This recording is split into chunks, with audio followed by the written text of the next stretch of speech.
Et salut à tous, salut les bichons, c'est Laurent Jacquet pour Bichon TV. J'espère que vous allez bien en cette magnifique journée du 19 octobre 2023 où on se retrouve sur le seul, l'unique, le magnifique salon Artibat. Nous sommes en direct Hall 2, coincé entre tout un tas de marques fabuleuses et surtout avec un méga public. Alors aujourd'hui ça va être un peu chaud, donc c'est vraiment génial. On est tous réunis ici toujours pour parler alors Guillermo, tu m'entends ou pas? Parce que je t'entends moi. Tu coupes le micro ou pas? C'est bon? Ok, c'est les aléas du direct, on est en direct et c'est toujours bon. Est-ce que le public est toujours là? Quel délire. Ok, on a perdu personne, génial. Aujourd'hui, tous réunis pour parler de bâtiments, pour parler de bon boulot, pour parler de tout un tas de choses, mais surtout pour aborder tous ces thèmes et tous ces sujets avec, écoutez, on ne les présente plus, elles sont belles, elles sont merveilleuses, elles sont ravissantes. Aujourd'hui, on va parler bien sûr des femmes dans le bâtiment. Est-ce qu'on doit encore en parler? Parce que c'est tellement rentré dans les mœurs ces dernières années, grâce au combat de toutes ces merveilleuses travailleuses qui portent le flambeau et qui ont donné, d'ailleurs, je dois le dire, envie à ma fille de partir là-dedans. Donc félicitations, parce que c'était pas gagné, hein. Elle hésitait entre 2-3 trucs et finalement elle est partie là-dedans. Je suis très fier. On l'embrasse. Ouais. Et on l'embrasse. Et justement, c'est l'occasion pour moi déjà de présenter ma super team de femmes dans le bâtiment. Et on va commencer tout de suite par Mariette. Comment vas-tu, Mariette? Salut Laurent, très bien. Merci pour l'invitation. Bon, ça va? T'as fait bonne route? Eh ben écoute, très bien, mais la route se fait bien quand on sait qu'on va venir avec les bichons. Voilà. Oh là là. Et puis on est bien accueillis sur le salon Artibat. C'est ma première fois, donc très heureuse de partager ce moment avec toi et avec l'équipe. T'as vu un peu le plateau qu'on a? C'est quand même bien. Très bien installé. Ça a été fait par des filles ou pas, non? Parce que c'est très. Oui. Les couleurs sont bien choisies. Oui, ouais, c'est ça. On en parlera après. Donc, là, je vais me faire chambrer, tu vas voir. Non, mais oui. Alors, tu sais que la directrice du salon, Valérie, est une femme absolument superbe. Est-ce que tu l'as déjà rencontrée? Bah, j'ai vu dans tes publications, mais même je sais que au sein de ta propre équipe, il y a quand même pas mal de femmes aussi. Ouais. On embrasse Carole et Jade notamment. Voilà, et Sandra. Mais oui, c'est intéressant de venir ici, mais on se rend bien compte qu'il y a quand même beaucoup plus de mecs rien qu'à la queue aux toilettes. Hein. C'est la première fois qu'il n'y a pas de queue aux toilettes des filles, alors qu'aux garçons ça attend. Donc c'est quand même révélateur quand même de la fréquentation, mais je pense qu'on aura l'occasion d'en parler tout à l'heure. Ok, j'avais demandé un bouton d'arrêt d'urgence au cas où, pour pouvoir couper le micro de Mariette, mais en tout cas je suis très content. À ta gauche tout de suite Mariette, je suis très content de t'accueillir, comme d'habitude. Annie-Claude, comment vas-tu Annie-Claude? Bonjour, ça va bien, merci. Ça va? T'as fait bonne route toi aussi? Oui, bonne route, un peu plus long que d'habitude, mais... Bon. T'as fait un peu le tour du salon? Un petit peu, pas beaucoup, j'ai pas tellement eu le temps. T'es venu direct chez les bichons quoi? Quasiment. T'as pas trop eu le temps, pourtant on est début d'après-midi, qu'est-ce que t'as fait ce matin? Alors, j'ai été sur mon chantier ce matin une petite heure avec mon jeune apprenti, et après on a pris la route, donc 1h30 au lieu de un quart d'heure, par temps habituel, ordinaire. Et je suis passée quand même sur le stand de la CAPEB, au sein de la CDFA, donc la Commission des femmes de l'artisanat du bâtiment. Donc voilà, faire un petit coucou et puis après j'ai fait mon petit tour et puis je suis venue ici directement. Eh ben on est très heureux de t'avoir autour de la table, à l'angle opposé, dans le coin. J'allais dire 55 kilos de bonne humeur, mais il faut toujours faire gaffe quand on parle de poids. Donc je dirais un merveilleux visage, une carrure de rêve. Lucie, comment vas-tu? Eh ben écoute, ça va très bien. Ça va bien? Ouais. Dis donc, on est content de t'avoir. Les filles du BTP, tout le monde les connaît, des milliards d'abonnés, des adeptes de votre mouvement. Comment vas-tu? T'as fait un peu le tour, toi? T'étais déjà là hier, il me semble. Hein. Ouais, mais moi je suis de l'étape. Ouais. T'es dans toutes les bonnes combines, toi. Hein. Oui. T'es un peu de partout. On reviendra un petit peu à tout ce que tu fais sur les réseaux. Et à gauche, Stéphanie, comment vas-tu? Ah ben, c'est un vrai bonheur d'être là. Hein. Ouais. Trop bien. Ça te plaît? Ouais, c'est chouette. Bon, eh ben écoute, c'est génial. On est très contents sincèrement de vous avoir pour parler de ce sujet et puis de plein d'autres sujets. Pour tous ceux qui vous connaissent pas, j'ai envie tout de suite qu'on approfondisse un petit peu et que vous vous présentiez un petit peu mieux. Stéphanie, t'as le micro. Pour tous les bichons qui nous écoutent, Stéphanie Gériffaut, tu fais quoi dans la vie? Alors, dans la vie, donc moi je suis dans le bâtiment depuis à peu près que j'ai des couches culottes. D'accord. Et pour avoir passé pas mal d'années, 20 ans dans l'industrie du bâtiment, j'ai monté après ma propre agence de com pour les entreprises. Et aujourd'hui, c'est plutôt le podcast Parpaing et Sac à Main que je viens représenter notamment. Que tu viens représenter, oui, parce que donc Stéphanie, moi je te connais depuis pas mal de temps. Ouais. Nous les podcasts, on connaît très très bien avec Radio Bichon, on est de partout. Et un jour, je sais pas pourquoi, je cherche des nouveaux podcasts et je tombe sur un truc, une étiquette verte, Parpaing et Sac à Main. Je me dis, qu'est-ce que c'est ce truc, je vais écouter. Et j'écoute et j'entends la voix de Stéphanie. Et donc Stéphanie, comment ça t'est venu de créer cette aventure ? Alors ça m'est venu parce que forcément, donc milieu du bâtiment.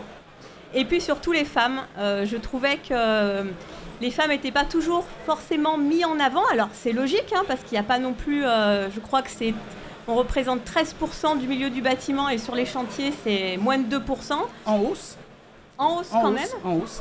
Mais du coup j'avais vraiment envie de pouvoir donner la parole à ces femmes, à les mettre en lumière en tout cas pour comprendre leur parcours. Et de savoir pourquoi elles sont arrivées dans le milieu du bâtiment, pourquoi certaines ont des métiers, les mains dans la terre là-dessus, et puis pour d'autres, de connaître un peu plus leur vision des choses sur toutes les évolutions du secteur que l'on a, la transition énergétique, les stratégies bas carbone et autres. Donc voilà, c'est de faire un peu l'hélicoptère sur différents profils de femmes. Super. Donc ton boulot, c'est de parcourir la France à la rencontre de femmes inspirantes et de raconter un petit peu leur parcours. C'est ça. Alors, parcourir la France parfois à distance, donc ça c'est bien pratique. À côté de mon activité, c'est vraiment une activité complètement déconnectée, mais qui me faisait plaisir à faire. Et oui, je parcours la France, je vais en Bretagne à distance, à Lyon, bien entendu, parce que je suis lyonnaise, mais aussi, donc c'est vraiment pléthore de femmes et puis des situations géographiques totalement différentes. Et j'imagine des parcours et des histoires incroyables. Mais elles sont toutes incroyables. Bon, génial. En diagonale, direct opposé, Annie-Claude, parle-nous un petit peu, toi, de ta boutique, de ta vie, de comment tu t'es retrouvée là-dedans finalement. Alors moi, comment je me suis retrouvée là-dedans, c'est suite à une reconversion professionnelle, parce qu'avant ça n'avait rien à voir, j'étais secrétaire. D'accord. Et je bougeais pas mal déjà en tant que secrétaire, je faisais pas mal de remplacements, congé mater ou congé parental. Et puis à l'aube de ma quarantaine, on va dire, j'en ai eu marre, j'ai voulu changer et donc j'ai fait une formation en peinture à l'AFPA, tout simplement, une reconversion. Et puis suite à ça, j'ai fait un peu d'intérim. Ensuite, j'ai fait une formation sol. D'accord. J'ai un CAP aussi solier moquettiste. Et ensuite, j'ai été embauchée en tant que solière. Ensuite, l'entreprise a fermé, licenciement économique, et je me suis mise à mon compte dans la foulée quasiment. À partir de là, tu t'es dit, j'ai confiance en mes capacités, j'ai bien appris, j'ai une petite expérience en entreprise, voilà. Je me mets à mon compte. Ça y est, je me lance. Et ça fait combien de temps ? Alors là, ça fait 8 ans, ça fait 8 ans du mois, ce mois-ci, ça fait 8 ans que mon entreprise existe. Donc dans le sol et dans la peinture. Alors toujours. peinture, revêtements muraux, donc plafond, mur et sol. D'accord, et ça marche bien, impeccable ? Ça fonctionne toujours. Bon, super, tu prends des apprentis un peu ? Alors du coup, oui, j'ai un apprenti là depuis cette année, donc c'est tout récent. Et puis donc maintenant je suis maître d'apprentissage et puis ça roule. Bon, ça va, tu le supportes ? Oui, ou c'est lui qui doit me supporter, je pense plus. C'est pour ça que je posais la question aussi. Bon, en tout cas, super. Le carnet de commandes bien rempli, j'imagine. Ça va. Oui, il y a du travail. Bon, super. Oui. À ta droite, Mariette. Mariette, t'as un parcours aussi atypique. Incroyable parcours, Mariette. Mariette, on te connaît pas mal.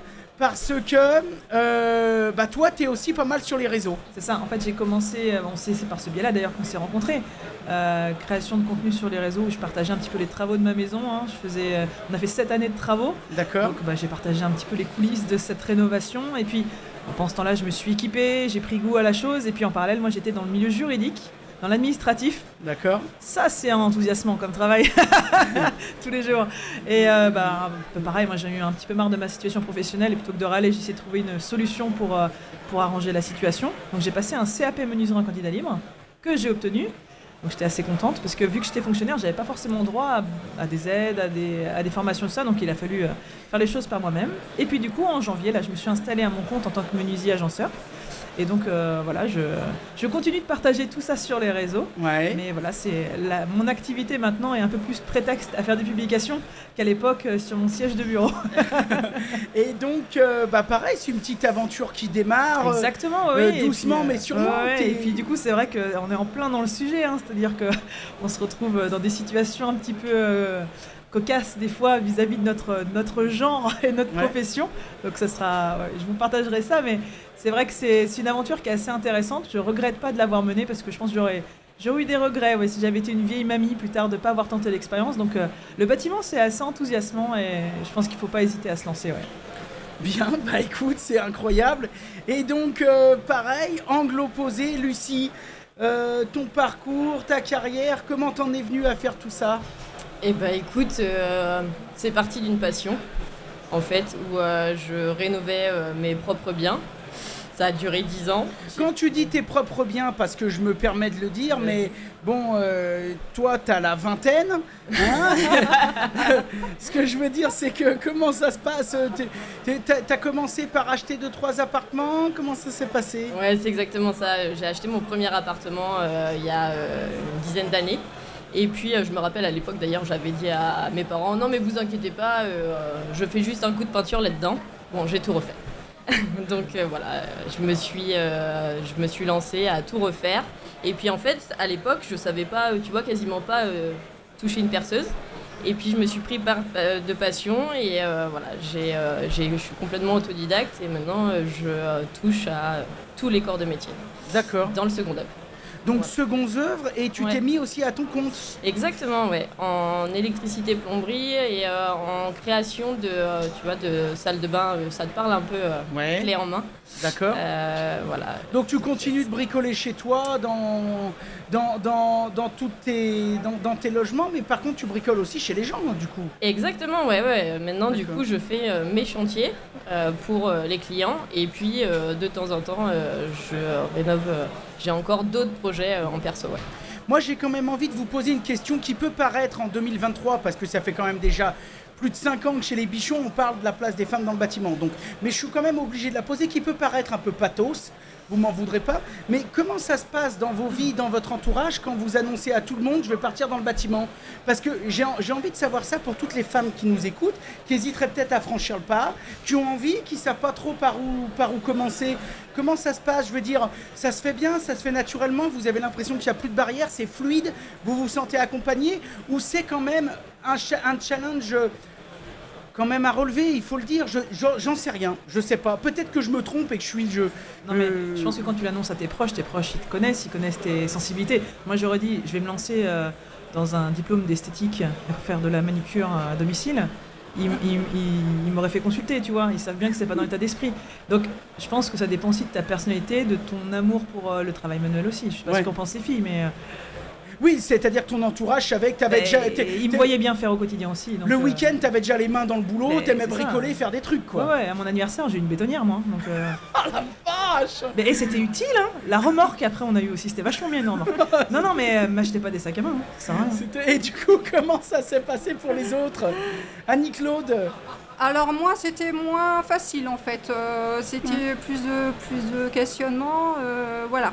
Donc, moi je suis d'une autre génération aussi, hein. Je suis un peu plus âgée que... Parle bien devant ton micro. Voilà, donc voilà, mais bon je me suis lancée, moi je me suis pas occupée de quoi que ce soit. Tu t'es pas posé de questions hein. Ah non, quand j'étais décidée quoi, point barre, et puis voilà, on se lance. Qui même me suivre et terminer. Exactement. Mes enfants étaient jeunes, ils sont pas du tout posés de questions, donc maman tu fais ce que tu veux. Maman est heureuse, c'est impeccable. Donc non, moi je trace et puis voilà. Ben, très bien. Et pour vous deux? Moi je pense que je rejoins un peu aussi. Un peu Mariette? Non, Annie-Claude. Annie-Claude, ouais, parce que effectivement, finalement, je me suis pas trop posé de questions. J'ai foncé et ça s'est fait naturellement. Et puis voilà. Tu vois, la reconversion, j'ai fait 15 ans de commerce et puis tout d'un coup, je me suis dit, non, en fait, je peux plus faire ça. Et puis on m'a dit, pourquoi tu fais pas de ta passion ton métier, quoi. Et donc c'est arrivé comme ça. Et voilà, j'ai passé les diplômes pour valider mes acquis. et puis me sentir un peu plus légitime et surtout pour pouvoir ouvrir la société. Et puis voilà, derrière ça s'est fait naturellement quoi. Et les réseaux aident aussi beaucoup. Les réseaux sociaux ont pas mal aidé. Stéphanie, les réseaux c'est un peu ton boulot. Oui, c'est un peu mon boulot. Et toi, comment t'es venue à tout ça pareil? Alors, sur la partie bâtiment, moi j'avais un papa qui était dans cette partie-là, c'est pour ça que c'était un environnement que je connaissais. Puis après, en fait, c'est un peu après mes études de marketing com que je me suis retrouvée là-dedans. Mais en fait, c'est une vraie question, celle que tu poses, parce que sur les interviews que j'ai pu faire, c'est pas si simple que ça. Il y a soit certaines personnes, certaines femmes sont déjà dans l'environnement du bâtiment, et il peut y avoir deux façons de réagir par rapport à ça. Soit, au contraire, j'ai eu des personnes en interview qui me disent « Bah non, moi mon père, en fait, il ne voulait surtout pas que je reprenne son entreprise. » Et je pense à une personne qui a passé 3 CAP pour montrer à son père qu'elle était capable techniquement de faire ce métier-là. Donc il y a une vraie légitimité parfois à prouver.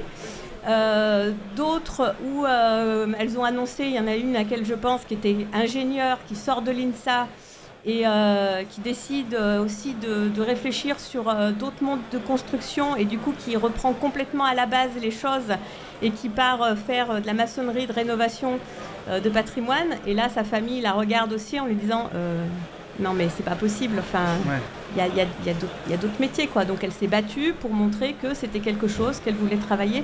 Donc c'est une vraie question en fait. C'est vrai que cet accompagnement, est-ce que la famille est là ou l'entourage est là, et c'est pas toujours le cas. Et puis parfois si il y a l'entourage qui accompagne aussi là-dessus. Vous en tout cas qui êtes confronté directement à ça, parce que Annie-Claude, toi tu t'occupes de cette question à la CAPEB.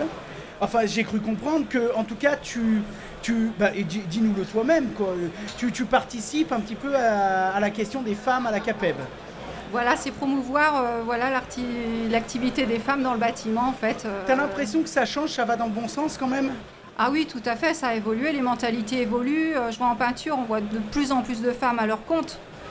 Ça se réveille un peu. Hein. Dans tous les corps d'État, oui, tout à fait. Oui, c'est une avancée et puis l'avancée n'est pas près de s'arrêter. Donc, on a une collègue qu'on salue qui s'appelle Aline, qui vient de recommencer. Je sais pas si Aline Peinture, je sais pas si tu vois. Oui, je vois très bien. Qui vient de recommencer parce qu'elle avait arrêté. Elle vient d'avoir un enfant.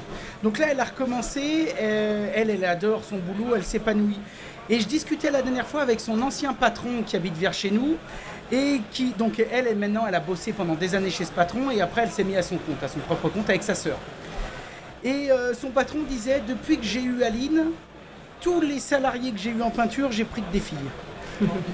Et alors je lui dis, bah tiens, et elle me dit, mais j'ai jamais vu des passionnées, des minutieuses à ce point-là. Parce que c'est vrai que souvent, une fille en peinture, elle n'est pas là parce que... on lui a dit t'es nul à l'école, tu vois ce que je veux dire. Elle est là parce que du coup elle a vraiment eu envie de venir. Et du coup lui ça l'éclatait, ça donnait un sens. Et puis il nous expliquait qu'aussi que les clients adoraient ça. Que, je veux dire, il y avait une vraie valeur ajoutée, une vraie complicité quoi. Ouais, il y a une sensibilité aussi. Une sensibilité. Ouais. Vous remarquez ça aussi, vous, à travers les gens que vous rencontrez. Toi, Lucie, tu t'occupes d'un collectif que tu as d'ailleurs créé, je crois. Ouais, alors j'ai créé l'association, ouais. Alors, parle-nous-en un petit peu de cette association pour ceux qui ne connaissent pas. Écoute, donc c'est l'association Les Filles du BTP. Ouais. Donc le principe, c'est de promouvoir la femme dans le bâtiment. Donc tu vois, en externe. Et puis sur le côté interne, quand tu es membre de l'asso, le but c'est de vraiment venir créer un réseau, de venir pouvoir avoir une entraide, de pouvoir donner des contacts, de pouvoir s'échanger pas mal de choses et puis aussi partager, d'avoir une puissance. Et derrière, le but, c'est de développer des partenariats, des choses comme ça. Vous fédérez quoi. Ouais. Combien de femmes dans l'asso ? Pour l'instant, donc tu vois, l'asso, elle est toute jeune, puisque le collectif est plus vieux, mais l'asso est du 14 février, c'est une belle date. Hein. D'accord, ouais. Voilà, de cette année. C'est une date qui nous coûte cher, généralement. Et pour l'instant, on est une cinquantaine. Voilà. Une cinquantaine. Ouais. Les femmes qui nous écouteraient ici, artisans, on dit artisans ou artisanes ? Artisans, hein. Les deux sont possibles. Ouais, Bon, les femmes qui sont dans le bâtiment, qui nous écoutent et qui ont envie de rejoindre ce collectif Comment ça se passe? C'est possible, c'est pas possible, c'est guichet fermé? Ah bah non, mais carrément. Tu vois, au contraire. Donc, soit par les réseaux, soit faut venir me contacter directement. D'accord. Mais le top, c'est les filles du BTP, la page sur Instagram ou sur Facebook. Derrière, vous retrouvez toutes les infos. Et puis voilà. Et il y a un petit truc quand même un peu important, c'est qu'on a des membres. Donc tu vois, toutes les artisanes, on a les membres de l'asso, mais on a aussi des membres d'honneur. Donc, et Stéphanie en fait partie. Voilà. Ah bah tiens, sérieux? Ouais. Depuis peu. Effectivement, voilà. J'ai pris ma carte. D'accord. Ouais. Ah bah super. Et En fait, je trouve ça génial parce que si tu veux, l'idée en fait, c'est d'avoir donc les membres pour l'asso, donc tout ce qui est artisanat. Et par contre, moi je voulais, tout ensemble, on voulait créer pouvoir intégrer en fait le reste du réseau, parce que les femmes elles sont pas forcément tu vois, artisanes sur les chantiers, mais on voulait quand même T'avais envie d'emmener un petit peu tout le monde, quoi. Exactement. Et surtout faire des liens après, tu vois. Oui, voilà. D'accord. Vous entraidez, quoi. Exactement. Parce que finalement, quand on voit ton réseau, là, on parle de peinture, de menuiserie, etc. Mais quand on voit, par exemple, les filles du BTP, vous représentez quasiment tous les métiers, hein. Ouais. Il y en a qui sont en plomberie, en carrelage, en menuiserie, bien sûr, ébénisterie. Oui, et puis t'en as grutière. Grutière, couvreuse, ouais. Couvreuse, ouais. Une particulière, mais je sais pas, t'en as d'autres en tête.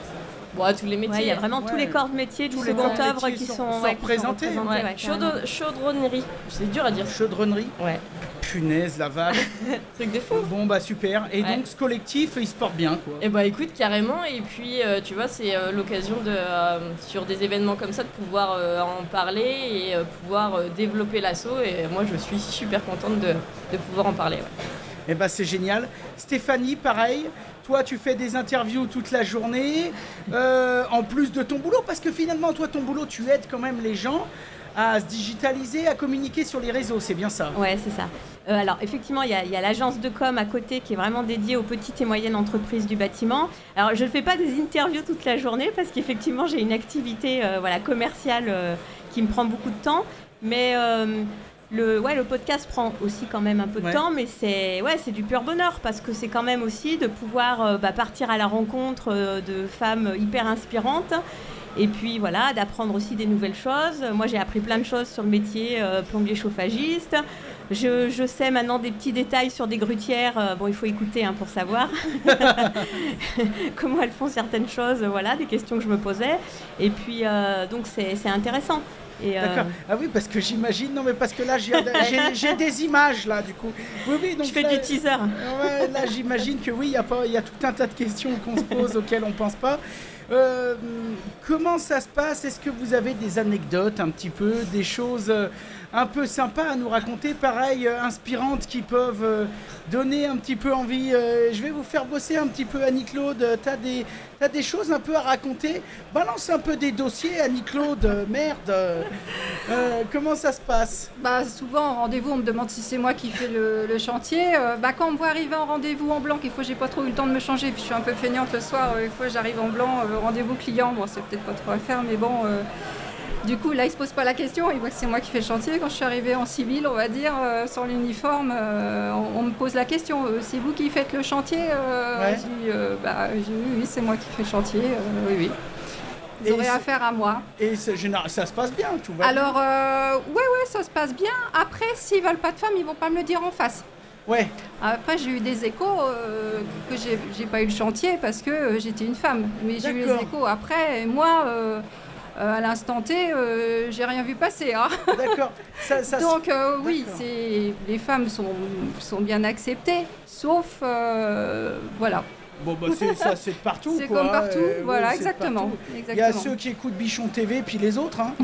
Voilà, c'est tout. Hein. Et toi, Mariette? Mais tu vois, ça me fait penser un petit peu, parce que là on a tendance à un peu placer les femmes à se placer un petit peu en victime, mais je pense que s'il y a des hommes aussi dans certains domaines qui vont être dans la même situation que nous, par exemple les sages-femmes hommes, tu vois, à chaque fois je fais le lien, je dis, parce que moi souvent on me dit, vous êtes vraiment menuisière, ça existe? Bah oui, mais je pense qu'il y a des hommes aussi qui vont avoir des difficultés semblables dans d'autres corps de métier qui sont majoritairement féminins, mais une anecdote qui vient toujours en tête, maintenant c'est un copain, mais la première fois que je me suis fait livrer des panneaux de bois à l'atelier, donc mon entreprise, ça s'appelle la menuisière du village, mais souvent les gens du coup ils pensent que c'est la menuiserie du village, tu vois, ils lisent pas très bien. Et donc le gars sonne avec son gros camion, tout, le chariot, il fait... Donc moi j'y vais, minute de travail, il fait... Bah il est là votre conjoint? Pardon? Ah oui, le menuisier là. Je fais, non, il est pas là mon conjoint. Il fait, bah c'est parce que vous faites de la rénovation. Je fais, non mais je suis menuisière, c'est moi. Ah bon? Ah bah oui, il y en a de plus en plus maintenant. Allez, je vous mets ça où? Oh la vache. Et en fait, c'est des habitudes, c'est des... Mais c'est... Voilà, c'est un petit... Ouais, il y a plein de corps de métier où c'est... Mais maintenant, on en rigole, mais c'est vrai que c'est des automatismes. Et moi, j'avais justement un petit peu peur de la réaction de mes clients potentiels. Et je dis, ils vont voir que je suis une fille. Mais au moins, dans mon nom d'entreprise, il n'y avait pas de triche. C'est-à-dire que tu appelles, tu sais que c'est une bonne femme. Voilà. Ouais. Tu t'attends pas à voir débarquer quelqu'un d'autre. C'était complètement assumé. Mais tu vois, finalement, moi, à chaque fois que j'ai un client qui me contacte, je demande pourquoi il m'a choisi et comment il m'a connu. Et il s'avère que j'ai peut-être 90% d'appels, ce sont des femmes. Ah bon? Mais bien sûr. Et en fait, elles m'appellent souvent parce qu'elles savent que je suis une femme.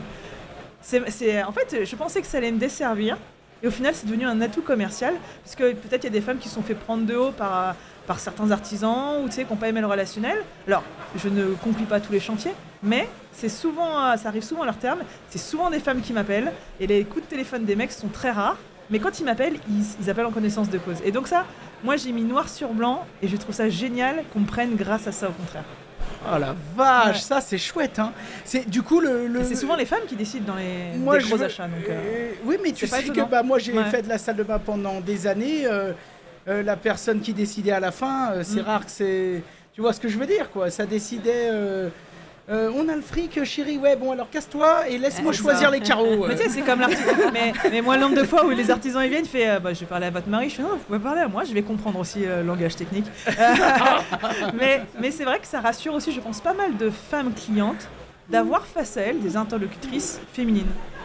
Mais je suis d'accord. Et moi, je m'attendais vraiment pas à ça. Parce que moi, j'attends pas forcément que la personne en face de moi soit une femme, mais je sais que, parce que je leur pose vraiment la question, ils m'ont dit, non, mais on vous a contacté parce qu'on savait que vous étiez une femme. Et là, je dis, c'est vraiment le retour, le bon retour du boomerang. C'est bien. Et ça fait vraiment plaisir. C'est bien. Disons qu'il y a quand même toujours un petit peu ce soutien, quoi. C'est vrai que c'est quand même quelque chose d'universel. C'est la confiance, l'artisanat aussi. Ouais. C'est une relation de confiance, quoi.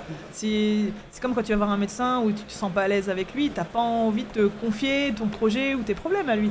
Donc il faut trouver la personne avec laquelle tu es en confiance. Le gars qui t'amène 8 tonnes de bois, il t'aide à décharger quand même. Alors déjà, c'est pas 8 tonnes, c'est plutôt 10. Non, non mais c'est pareil aussi, où tu sais, c'est des réflexes mais qui sont très gentils, mais qui sont un petit peu côté paternaliste. Le livreur qui vient avec son gros carton, qui dit « Non mais je vais vous le porter, il est quand même lourd. » Je dis « Mais est-ce que tu ferais ça à un mec qui aurait ma corpulence ?» Je dis « Non mais vous inquiétez pas, je vais le porter, puis d'une seule main. » Et tu sais, c'est aussi à nous de faire changer cette image de peut-être un petit caractère fragile, quoi. Donc, mais c'est comme sur les chantiers. Je veux dire, si on arrive à démontrer notre compétence, du fait que ça se limite pas à un genre, en fait, on aura gagné, parce que t'as beau être un mec, c'est pas parce que t'es un mec que tu vas bien travailler non plus. Donc, c'est à nous de faire notre carte de visite, qu'on soit une femme ou non, même si au début, c'est peut-être quand même une petite barrière, mais des fois, ça peut être un atout, et quand c'est un atout, faut le prendre, cet atout, il faut pas s'en priver, quoi. Il faut pas le cacher. Moi, je suis... Voilà. Moi, je pense que là... Non, mais franchement, c'est super. Moi, je suis contente de ce que tu dis et je le retrouve sur les chantiers. Tu me connais, moi, j'ai passé ma vie sur les chantiers. Et encore aujourd'hui, tu vois, je suis toujours dans toute la France, soit chez des marques, soit sur des chantiers à filmer des trucs. Et je te rassure sur ce côté, c'est pas une question de genre ni rien.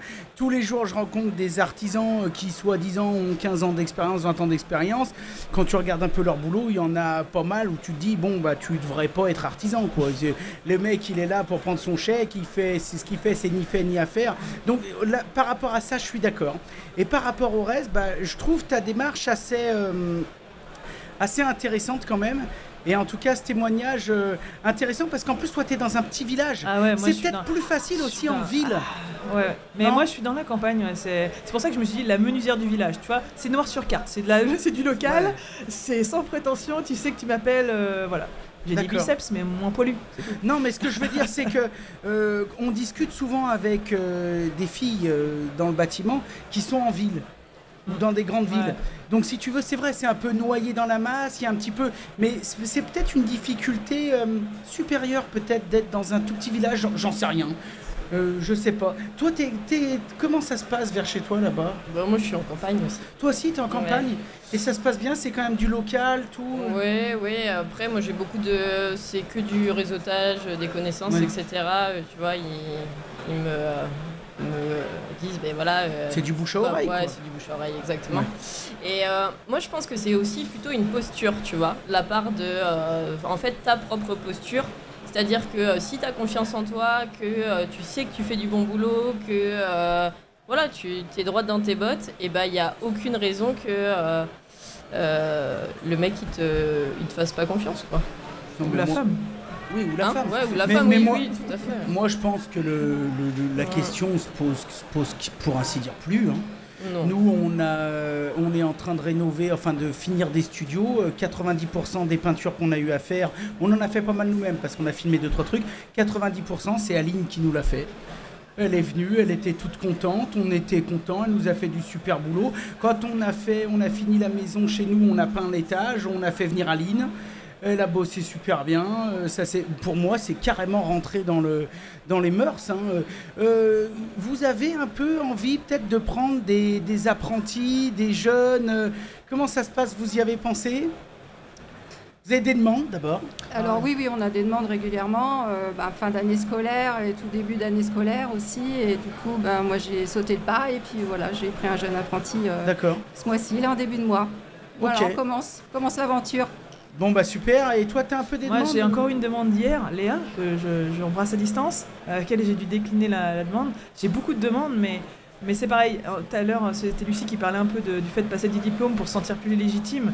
Il y a aussi ce petit syndrome de l'imposteur, tu sais, où tu te dis, voilà, je vais d'abord vérifier mes acquis avant d'être un peu prétentieux, parce que quand même quelqu'un qui vient apprendre des savoirs auprès de toi, c'est que tu as la prétention de pouvoir lui apprendre des choses.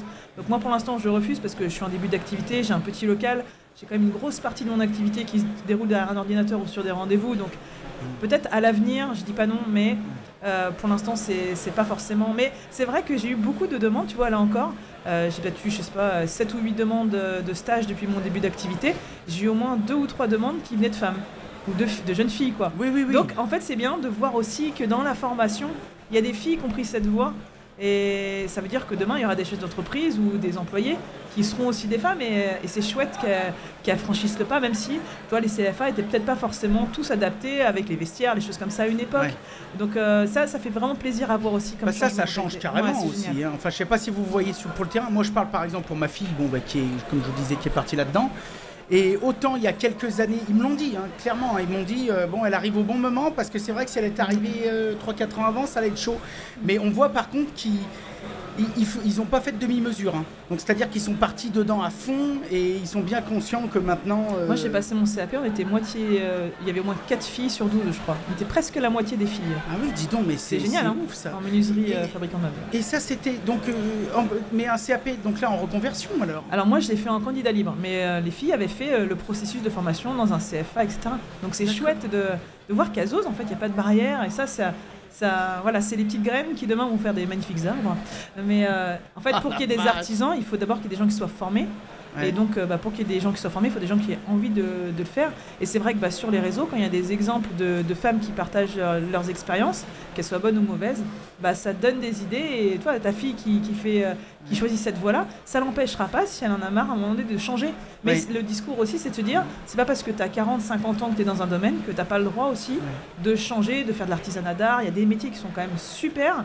Et c'est pas parce que tu es une fille ou un gars que tu n'as pas les bonnes compétences. C'est juste que tu n'as peut-être pas eu l'idée ou la chance un jour de le faire, mais il faut aussi se dire que les voies, c'est pas dès le début de la scolarité que ça choisit, ça peut évoluer, j'en suis la preuve, Annie-Claude aussi.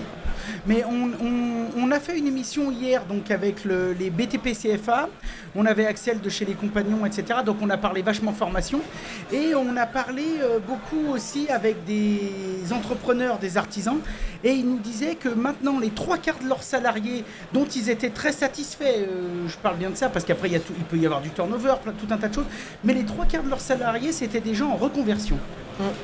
Donc c'est bien que on voit bien que le bâtiment suscite des vocations de plus en plus. Alors il y a peut-être tout un cocktail qui fait que ça arrive. Peut-être que l'influence qui est pour beaucoup, peut-être que les réseaux sociaux ils sont pour beaucoup, peut-être que le genre de podcast que tu fais hier.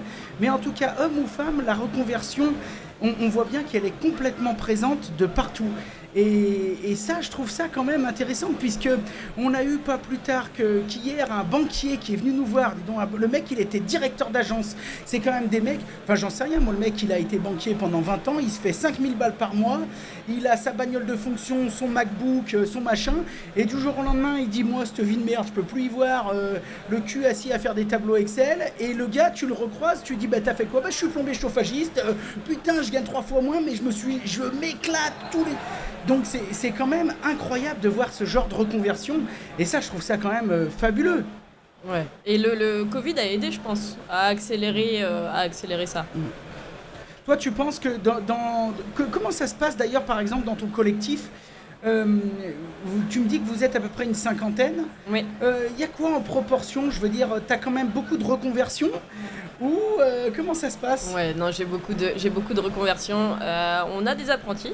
Ouais. Tu vois, donc ça, je trouve ça trop chouette, parce qu'en plus, ça permet de nous d'être inspirantes et de pouvoir les accompagner. Et quand elles ont des questions, etc., on est vraiment là pour les aider. Donc ça, c'est chouette. Et ouais, on a, alors la proportion, je sais pas, mais ouais, on a quand même beaucoup de reconversions. Ouais. Beaucoup de reconversions, mais pas que. Qui venaient de tous les métiers. Ah oui, ouais, t'as vraiment de tout. Et toi, dans tes podcasts, pareil, tu vois des nanas qui viennent de carrière, enfin, ce que je veux dire, qui ont commencé en apprentissage à 16 ans, ou tu vois plus de reconversion quand même? Alors, l'objectif, c'est aussi de donner la parole à différents profils. Et justement, c'est d'avoir des reconversions. Alors, majoritairement, on est sur de la reconversion, souvent. Surtout sur des métiers plus du second œuvre. Après, il y a peu de temps, là, j'ai eu la chance d'interviewer une apprentie en métallerie. Et justement, je voulais creuser pourquoi est-ce qu'à 21 ans, on décide de franchir ce cap-là. Donc, ouais. En fait, ce qui se passe, c'est qu'autour de 40, voilà, la quarantaine d'années, on peut se poser des questions aussi sur ce qu'on a envie de faire. Et comme tu l'illustrais, on peut avoir envie de donner du sens. Et du coup, d'avoir un métier, alors souvent, voilà, un métier manuel, mais de donner davantage de sens à la suite. Et puis, de toute façon, quand on voit le temps qu'on va travailler, ouais. On a le temps de faire plusieurs métiers, et encore plus sur les nouvelles générations qui, elles, peuvent tester en fait tout ce qu'elles veulent, parce qu'elles peuvent évoluer, elles peuvent tester, elles peuvent être dans le bâtiment au début, et puis peut-être sur d'autres secteurs par la suite. C'est vrai que l'image de la société du carriériste est complètement abolie. Hein. Enfin, je veux dire, il y a plus... l'image des métiers manuels, il évolue, notamment grâce au reportage que tu fais et tout ça. Parce que moi, je me souviens quand j'étais au collège, on nous disait, mais attention, c'était pas bon, tu feras soudeur. Mais vas-y, tu fais soudeur maintenant, là. Tu commences, t'as 4 000 € net. Hein. Mais surtout... c'est bien d'être soudeur, en fait. Grâce à plutôt dénigré. Grâce à l'évolution aussi des matériaux. Genre en peinture, on travaillait avec la peinture solvant H24. Maintenant, c'est fini, on a la peinture à l'eau. Donc, c'est vrai que ça participe aussi à l'évolution du métier et à l'attractivité du métier. Matériaux, outillage. Matériaux, outillage. Aujourd'hui, tu as des fabricants de colle, ils te font des sacs de 15 kilos. Quand j'avais 15 ans, que j'étais apprenti, en maçonnerie, c'était des sacs de 50 kilos. Ouais. C'était ton poids, quoi. T'imagines? Non, j'avais déjà un peu de bide à l'époque. Mais donc, j'étais peut-être un peu plus lourd. Mais ce que je veux dire, c'est... Non, mais je veux dire, c'est incroyable. Mais tu vois, c'est le mais poids, même aujourd'hui, bon, au-delà de ça, je veux dire, je suis quand même un mec vachement charpenté, on va dire. Faut le dire, hein. S'il n'y a pas qu'une voix, il y a un physique aussi. Non, mais ce que je veux dire, c'est que aujourd'hui, tu me files un sac de 50 kilos et tu me dis, monte-en 4 à l'épaule sur un échafaudage, ça va me foutre les boules quand même. Hein. Mais c'est pas si simple que ça. C'est plus du tout... Parce qu'effectivement, il y a tout un écosystème qui œuvre justement pour rendre... Alors pas que pour les femmes hein, d'ailleurs. Hein, parce que, on est d'accord. Pas pour les femmes, parce que tous ces métiers-là, c'est quand même plus intéressant de porter un sac de 15 que de 50. Mais en même temps, tout le monde n'a pas forcément envie de porter ce sac de 15 kilos. Et préfère parfois mettre 2 sacs de 35 et d'aller plus vite. Ouais. Donc il y a quand même aussi un état d'esprit global à faire évoluer. Donc les femmes vont pousser ça. Mais en même temps, les hommes doivent comprendre que ça peut quand même faciliter. Il y a une personne en interview qui me disait que, notamment, alors c'est des petits chantiers, quand on est chez les majors, il y a beaucoup plus de choses qui sont installées sur les chantiers pour faciliter ce travail-là. Quand on a les moyens de s'acheter de l'exosquelette, forcément c'est plus simple. Quand on a des tout petits chantiers, c'est beaucoup plus compliqué. Et par exemple, tout ce qui est levage, elle m'expliquait que en fait, ça se met en place quand vraiment il n'y a plus le choix. Et elle me dit, si tout compte fait, il y avait un chantier uniquement fait par des femmes, ce qui n'est pas forcément l'objectif, mais en tout cas fait par des femmes, c'est la première chose qu'on mettrait en place. Tout simplement parce que, oui, on se soulage le dos, on n'a pas envie de s'arrêter à 40 ans et puis ne plus pouvoir marcher. Non, et puis c'est vrai que le matériel, l'outillage, encore une fois, là, c'est pas une question d'homme ou femme. Non. C'est comme, aujourd'hui, tu prends une carotteuse, ça perd sa l'eau ou ça perd sa sec avec de la vibration, tu traverses un mur de 50 cm les doigts dans le nez.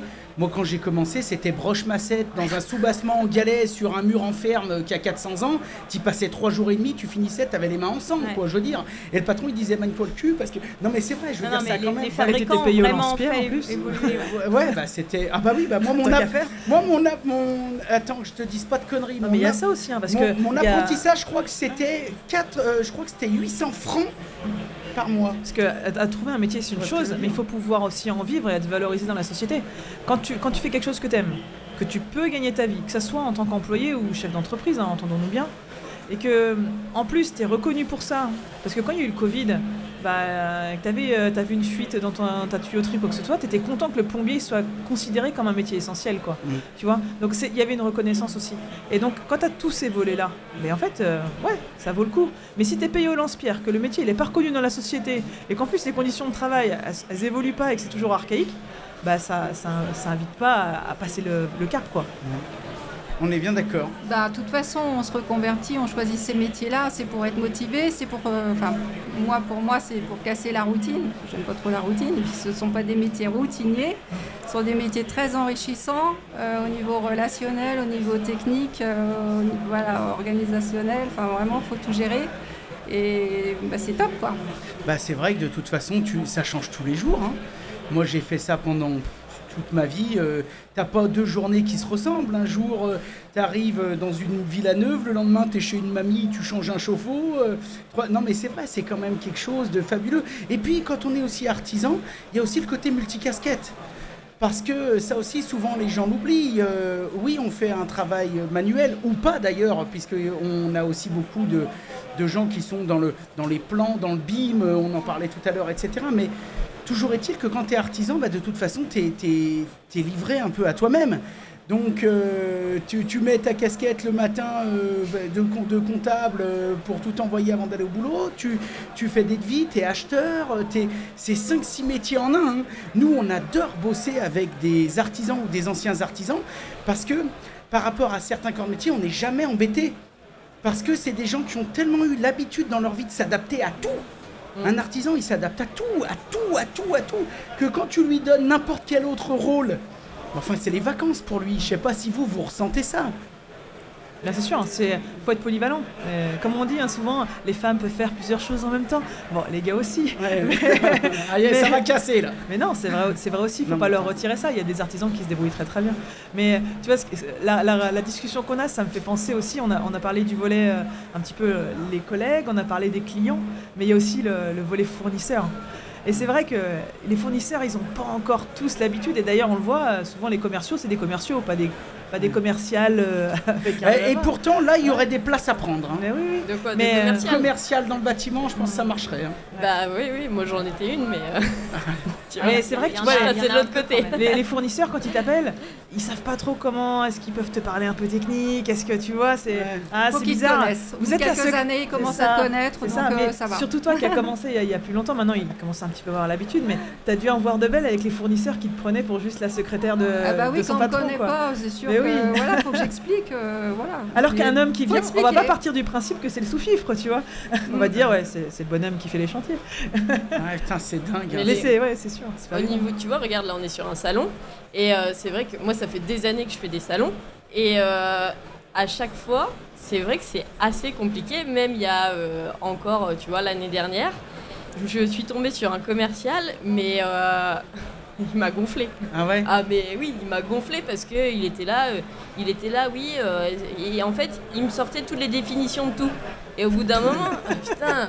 T'as noté, j'espère. Ouais, non, mais et au bout d'un moment, je lui dis, mais en fait, déjà commencez par vous intéresser à moi, qui je suis, qu'est-ce que je fais, et puis on va pouvoir peut-être discuter, quoi. Parce que là, clairement, vous me gonflez, quoi. Je pense que sur certains trucs, j'en sais plus que vous, quoi. Lucie, ce qui est génial, c'est quand on la connaît, on sait qu'il faut pas trop la faire chier, parce que... Non, mais t'as raison. Mais c'est vrai, c'est des préjugés, des a priori, on n'a pas l'habitude. Mais je vais te dire un truc qui... Mais ça fait du bien. Je prêche pour ma paroisse, en tout bien, tout honneur, mais... Ça les impressionne peut-être aussi, ils savent peut-être pas trop comment y prendre.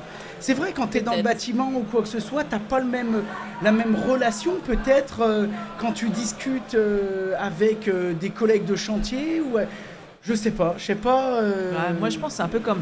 Toi, j'étais réserviste dans la gendarmerie pendant pas mal d'années, c'est le côté militaire et tout ça. Mais en fait, t'as l'uniforme, t'as pas le sexe, quoi. C'est la fonction et puis c'est tout. Je suis d'accord. Et en fait, quand t'as le bleu de travail... rien à faire qu'il y ait un soutif en dessous, quoi. Enfin, tu vois, au bout d'un moment, c'est la personne, elle est là parce qu'elle a des compétences, elle a un métier, elle a un savoir-faire. En fait, c'est moi, comme... je préfère avoir un soutif en dessous. Mais tu sais, mais tout comme si la question elle était sur le jeunisme, ça serait pareil. Ils prendraient les jeunes pour des débutants, pour des moins que rien, alors qu'ils y connaissent vachement mieux peut-être en programmation, en modélisation, en gestion. Tu vois, donc en fait, il y a des distinguos, il y a des préjugés dans plein de choses. Ouais. Que ça soit à l'origine, si t'es à la ville et à la campagne, si t'es sexe féminin, masculin, si t'es vieux, si t'es ancien, si t'as fait un apprentissage, que tu t'es formé tout seul, si t'as fait les compagnons, pas les compagnons. En fait, il y a toujours des distinguos. Donc la question, c'est arriver à se faire sa place. Et comme disait Lucie, en fait, à faire voir qu'on sait faire ce qu'on fait. À faire ses preuves. Et voilà, et c'est ça, faire ses preuves, se faire connaître, après le bouche-oreille, il fait le travail. Mais c'est vrai que bon, quand tu vas dans un événement fournisseur et qu'il y a 90% de bonhommes, bon, faut parler un peu plus grave, quoi. Quel conseil vous donneriez, vous, aux gens qui nous écoutent et particulièrement aux femmes, aux filles qui nous écoutent? Stéphanie? Juste pour rebondir sur ce que tu disais, c'est vrai je pense que c'est quelque chose qui est très culturel et qui est ancré des petits. Souvent, on parle aussi de, voilà, on va habiller les filles en rose et les garçons en bleu, alors on essaye d'évoluer un peu là-dessus, mais c'est très ancré en fait en nous. C'est très difficile à combattre en fait. Tout ça, ça va se faire au fur et à mesure des évolutions des générations, donc il y a quand même un truc qui est ancré. C'est comme les métiers de l'informatique, c'est comme les métiers du bâtiment. Voilà. Faut offrir des établis, des jouets de construction à vos filles. Ouais. Mais donc c'est des choses qui se... Après, en conseil, c'est toujours compliqué de donner des conseils, mais en tout cas sur les métiers du bâtiment, ils sont tellement vastes que ça vaut le coup en fait d'aller creuser. Donc il y a plein d'organismes qui font des tas de choses pour faire découvrir ces métiers du bâtiment. Mais je pense que ça se travaille dès l'origine, dès les enfants qui sont au collège, d'aller davantage faire des stages dans les bâtiments, que les entreprises du bâtiment prennent. Je crois que maintenant il va y avoir un peu plus de stages pour les enfants de seconde. Conseiller d'orientation peut-être aussi. Il y en a même plus. Mais de s'ouvrir avec justement tout ce qui se passe là-dessus et même en tant que vous toute chef d'entreprise, de pouvoir aussi accueillir des plus petits, de leur montrer l'univers du bâtiment. Et c'est aussi malgré tout grâce aux réseaux sociaux qui démocratisent aussi cet univers-là et qui a un vrai poids aussi sur cette évolution pour les plus jeunes aussi. Donc, moi, je voudrais quand même, je te remercie d'abord pour tous ces conseils, mais je voudrais quand même rebondir sur quelque chose qui me tient à cœur. Je pense que vous serez d'accord, en tout cas, je serais content d'avoir votre avis, mais à chaque fois, c'est vrai, on revient sur ce côté homme-femme, il faut bleu, rose, tu vois, toutes ces conneries. Non, mais c'est vrai. Mais je pense qu'encore, sincèrement, je peux me la péter, dire vraiment, je vois du monde toute l'année, dans tous les domaines de la filière du bâtiment. Mais je trouve que les deux ne sont pas incompatibles. Ah bah non, carrément pas. J'ai rencontré des femmes sur les chantiers qui étaient passionnées par leur métier, mais qui étaient ultra féminines, qui assumaient complètement ce rôle, qui n'avaient aucun problème et qui n'avaient pas besoin de se mettre une brassière ultra serrée avec des trucs patati et de faire semblant d'être des bonhommes. Non, mais tu vois ce que je veux dire? Tout à fait. Je trouve que ça aussi, faut pas que ça devienne une excuse, mais il ne faut pas que ce soit un frein non plus. Voilà, je veux dire, je trouve que c'est aussi ultra important. Moi, je pense par exemple à ma fille. qui arrêtent pas de me le dire parce qu'elles sont en plus, alors maintenant elles sont entre filles dans le bâtiment, alors j'en prends plein la gueule dès que je fais un peu de travers, tu vois.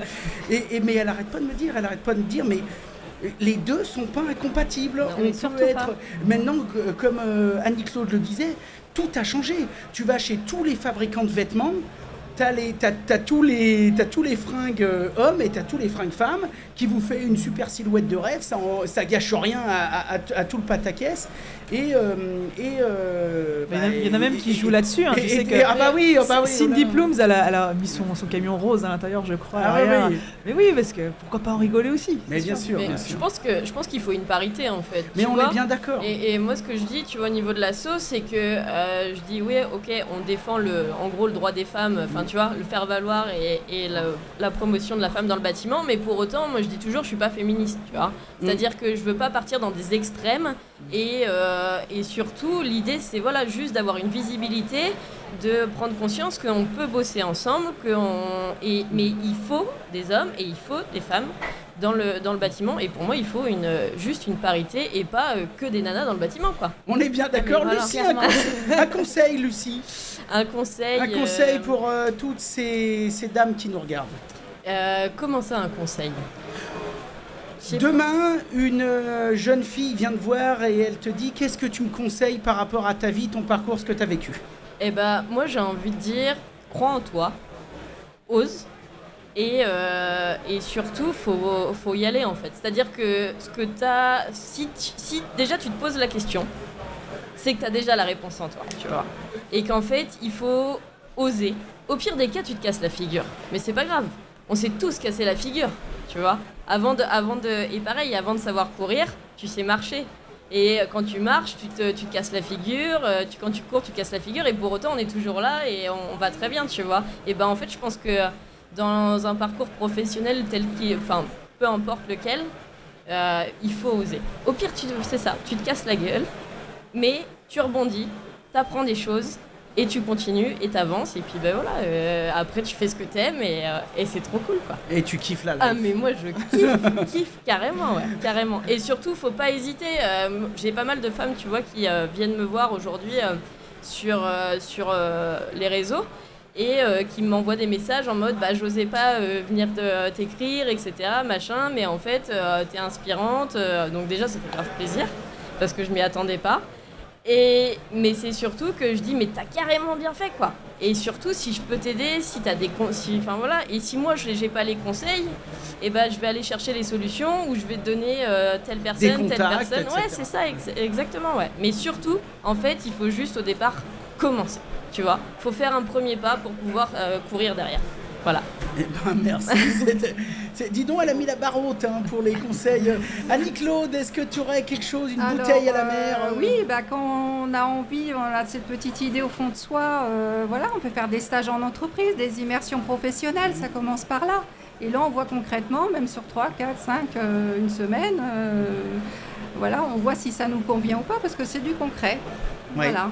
Et puis il faut se lancer, il y a des formations, les centres de formation sont ouverts aux femmes 150%, 200%, donc voilà, ça commence par là et puis il faut y aller. Et puis c'est un métier, c'est super intéressant, on n'est pas dans la routine, chaque chantier, chaque client est différent, donc chaque chantier est différent. Même si en soi, on fait, moi je fais de la peinture, du revêtement mural, un petit peu de sol, je fais toujours plus ou moins la même chose, mais chaque chantier est différent parce que chaque client est différent. On s'adapte à notre clientèle, on reste chez eux quelques jours, donc on doit s'adapter à eux. Et on n'est pas du tout dans la routine, c'est pas du tout un métier routinier. L'artisan, c'est comme le médecin de famille, tu lui fais confiance, tu lui files les clés de ta baraque, le col de l'alarme, etc. C'est un travail en confiance. C'est quoi que tu préfères faire, toi, Annie-Claude ? Qu'est-ce que tu préfères faire dans ton métier? Le truc qui te fait kiffer, mais grave. Ouais, c'est ça, le relationnel client, le conseil aussi. C'est ça que tu préfères? On me demande des conseils, la technique, après moi j'aime bien avoir les mains dans la... Mais qu'est-ce que tu préfères s'il y a un truc que tu devais faire tout le temps? C'est quoi, du papier peint, qu'est-ce que tu préfères faire, toi, dans ta boîte? J'aime bien varier les plaisirs, donc je ferai que de la peinture au bout d'un moment, voilà. Après, il y a les chantiers déco, il y a les chantiers, en peinture, il y a les chantiers déco, donc voilà, c'est conseils déco, beau papier peint, les panoramiques maintenant qui se font beaucoup. Il y a aussi le blanchiment. Quand on fait du locatif, on blanchit beaucoup les murs. Ouais. Donc là, on va être plutôt sur du blanchiment. Voilà, faut que ça fasse propre, que le logement fasse propre. Après, il y a aussi les dégâts des eaux, donc on blanchit aussi. On est sur toutes sortes de chantiers différents. Et moi, ce que je préfère, ce que j'aime moins faire, c'est la paperasse en fait. Tiens, la vache, on est tous pareils. Hein. On est tous pareils. Mariette, un conseil aux jeunes générations, une bouteille à la mer. Ouais, mais en fait, ce serait génération Oméga du coup, tu vois. En fait, peu importe. Hommes et filles. Oméga, Oméga, alpha, bêta. Non, mais ça, femmes et hommes, en fait, on s'en fiche de votre genre. Ce qui est important, c'est si vous êtes motivé, que vous avez la volonté d'apprendre, de vous améliorer, allez vers les métiers du bâtiment, n'hésitez pas, ou même tout autre métier. On en parlait tout à l'heure, les hommes qui veulent faire sage-femme. Le premier homme qui a fait une école d'infirmière, infirmière quoi, dans le nom d'école si tu veux, il avait quand même du cran. Donc en fait, peu importe votre genre, peu importe le domaine d'activité que vous visez, n'hésitez pas à vous lancer. Comme disait Lucie, de toute façon, au pire, ça vous plaît pas, vous changerez, il n'y a pas d'âge pour changer. Ouais. Et ayez confiance dans vos compétences et dans l'environnement. C'est-à-dire que moi, mon premier frein, c'était de me dire, je suis pas sûre que les clients ils me fassent confiance. Mais en fait, si, ils me font confiance. Il faut que toi, tu aies confiance, que tu t'améliores, que tu proposes des choses un peu innovantes, que tu sois bon dans ton domaine, que tu sois sympathique, que tu sois organisé. Il n'y a pas de raison que ça ne fonctionne pas. Et si ça ne fonctionne pas, au moins, tu auras eu le mérite de tester. Bravo. Qu'est-ce que tu préfères faire ? J'adore arriver chez quelqu'un qui a un problème, lui proposer une solution à laquelle il n'avait pas du tout pensé et la réaliser. ça me plaît. C'est le petit kiff, tu remontes dans ton camion. Par exemple, il y a une dame, là, il n'y a pas longtemps, elle avait besoin d'une table escamotable parce qu'elle avait des soins avec le dessin. Mais elle a une toute petite pièce, elle fait sur ce meuble-là, je voudrais un petit plateau de table et tout ça. Je dis, ça va pas aller, il n'y aura pas la place pour les chaises, tout ça. Je dis, par contre, vous avez une cheminée. Dans votre cheminée, on va mettre une table avec des pieds escamotables. On l'a fait, c'est génial. Et c'est un truc qui existe dans aucun magasin, tu vois. Donc ça, c'est génial parce que tu peux être créatif. Et quand tu aimes gérer de A à Z, du dessin jusqu'à la réalisation, et voir le client qui est content, qui dit, au fait, vous reviendrez parce que j'ai un autre truc à vous faire faire, là, c'est que tu as gagné. Ouais. Écoute, super. Je vais quand même vous poser la question. Je vous ai pas posé la question avant de conclure. Stéphanie, qu'est-ce que tu préfères faire, toi, dans ton quotidien ? C'est-à-dire que si tu devais dire, choisir, c'est vraiment ça. Alors moi, je suis plutôt sur la partie, effectivement, moi, c'est un métier créatif. Ce que j'adore, c'est un peu les mêmes choses. Hein. C'est valoriser le savoir-faire de mes clients. C'est trop chouette quand on arrive, par exemple, dans un atelier de métallerie et que justement, avec de belles photos, avec des histoires qu'on va aller creuser auprès des fondateurs, auprès des personnes qui sont, d'arriver à extraire tout ça et de mettre en lumière en fait tout. Ça, c'est trop bien.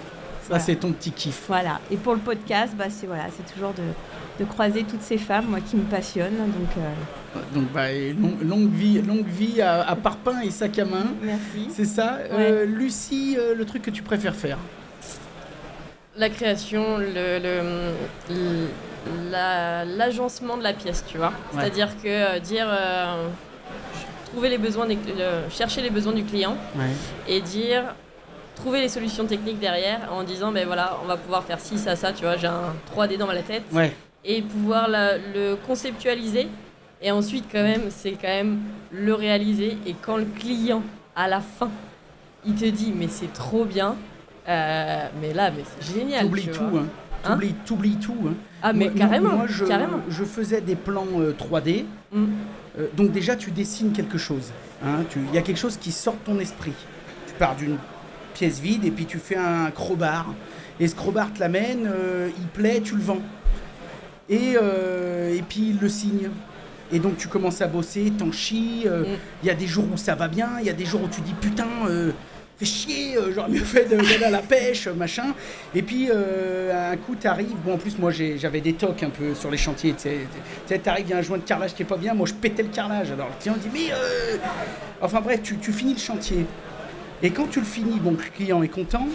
Les yeux. Et que moi, je regardais le chantier et je disais, putain, je l'ai dessiné ce truc. C'est ça, quand c'est exactement. Il est passé du dessin à la vraie vie, tu vois. Moi, souvent, je mets la modélisation avec la photo réelle et tu dis, ah, c'est ça. Et là, j'oubliais tout, tu sais, toutes les galères, les trucs que j'ai refait, le meuble qui arrive abîmé, enfin bon, bref. C'était génial, j'ai passé un super moment. Stéphanie, tous les gens qui nous ont écoutés, s'ils veulent te retrouver ton contenu, comment ils font ? Ils peuvent aller, déjà le podcast est disponible sur toutes les plateformes de diffusion, Apple Podcasts, Deezer, Spotify, de partout. Donc là, vous pouvez taper sur n'importe quelle plateforme ou sur mon site Digibat, et il y a une page dédiée au podcast, et sur les réseaux sociaux au nom de l'entreprise. Très bien. Lucie, si on veut te retrouver, comment on fait ? Sur les réseaux, Insta, TikTok, Facebook, bientôt YouTube, sur Brico Déco NC. Voilà. Brico Déco NC. Exactement. Bon, t'es de partout, toi, de toute façon. Hein. Bon, Mariette, si on veut te retrouver. Déjà, si c'est tout de suite, c'est au stand des Bichons. Mais si c'est plus tard, sur les réseaux Instagram, YouTube et Facebook, sur le nom de Copo & Co. Et sinon, pour mon activité de menuiserie dans la Vienne, 86, c'est sur lamenuisière.fr. Lamenuisière.fr. Annie-Claude. Alors moi c'est l'entreprise ACKM Décoration, donc à Mordel, à côté de Rennes. Donc on me retrouve sur Facebook et Instagram. T'es local, toi, hein ? Je suis locale. Artisane locale. Eh ben c'est très bien. Merci pour l'accueil. Merci Laurent. Merci pour avoir abordé ce thème. Arrêtez, vous allez me faire chialer. Donc merci, comme d'habitude, on vous mettra tous les liens dans la description. Ça m'a fait très plaisir et puis bravo à vous. Je pense qu'on peut vous applaudir. Et merci au public d'avoir été là. Merci au public. Et puis on va rendre l'antenne et franchement c'était un plaisir. Donc bien sûr vous pourrez retrouver ça sur Bichon TV dans quelques instants. Ad vitam, ça va rester. Et nous aussi en podcast à côté de Parpaing et Sac à Main, Radio Bichon sur toutes les plus grandes plateformes du monde. Voilà, merci. On rend l'antenne. À bientôt. Merci.